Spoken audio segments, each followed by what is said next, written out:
After almost a year without wearing a harness, I decided it was time to go on a sport climbing day. Was this a good idea? You're about to see.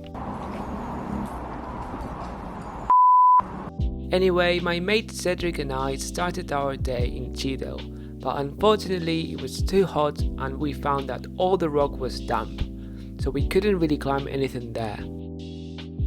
Shortly after, we decided to head off to Lorry Park Quarry, which is a crag we had been described as being a hidden gem right outside of Matlock.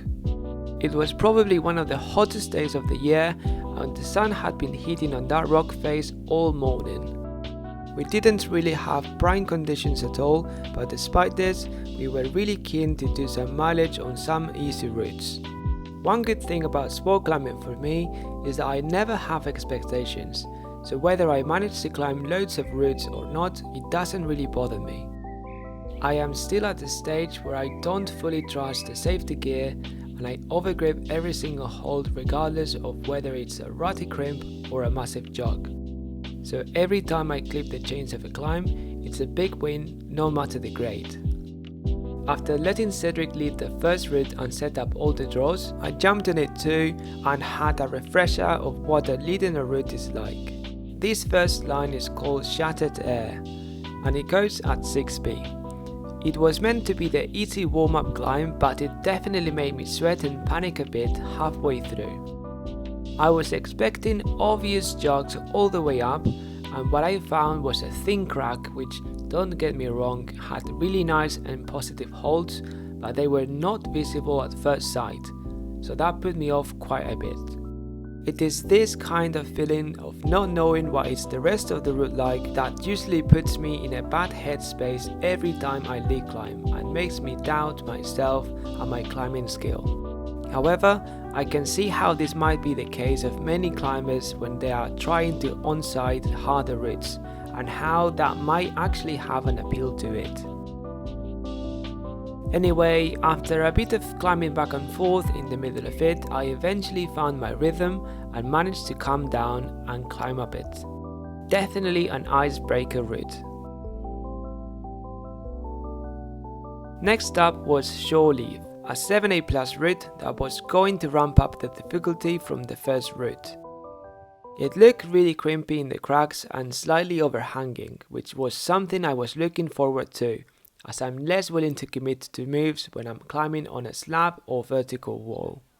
My mate Cedric took the lead again and tried to on-site the route. However, the cracks proved to be trickier than expected and didn't manage to take it first go.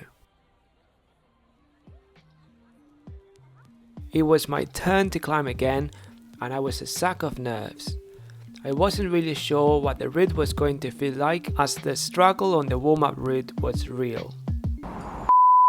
Anyway, I tried my best on it and I managed to climb up to just before the cracks, where I had to take a rest since I didn't feel able to commit to it.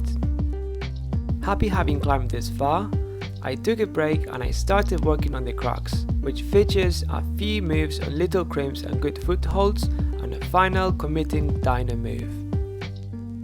I worked on this crack sequence a few times until I got it dialed, and then I carried on to try the rest of the route. Unfortunately, I had to hang on the rope once again just before the chains as I chickened out. The day was as hot as they come and the rock felt greasy and sleepy. However, I had got familiar with the moves and I could see how if I was able to focus on the climbing itself and nothing else, I would maybe stand a chance to send the whole thing. So I took a long rest, belayed Cedric on the route again, and then set myself up to give the route the best shot I could. In a way, I wanted to prove myself that for once I could actually climb decently in a rope, so before I started the route, I promised myself that I would keep climbing and that I wouldn't hesitate on the hard moves as I already knew them. If I was going to take a fall, it would be fine. As soon as I got to the cracks moves, all the doubts started kicking in, but somehow I managed to get in autopilot mode and just carried on climbing through it. I felt like this was the first time ever I managed to get in the zone while sport climbing, as I was focused on the climbing itself and nothing else, which allowed me to commit to the moves, including that little dino that took a lot of commitment when working on the cracks minutes before, and to not hesitate, which is typically what puts me off every time I'm on a rope. The cracks was done after this, so now I just had to climb through a few more easier moves and clip the chains.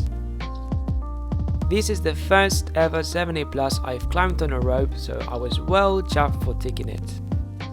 In a way, the moves didn't feel too hard, but the fact that I'm very inexperienced in lead made it look much harder than it was in the end.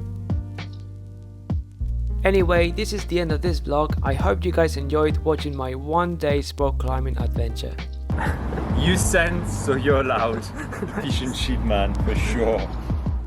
Please like and subscribe if you'd like to support my channel. See you guys in the next one.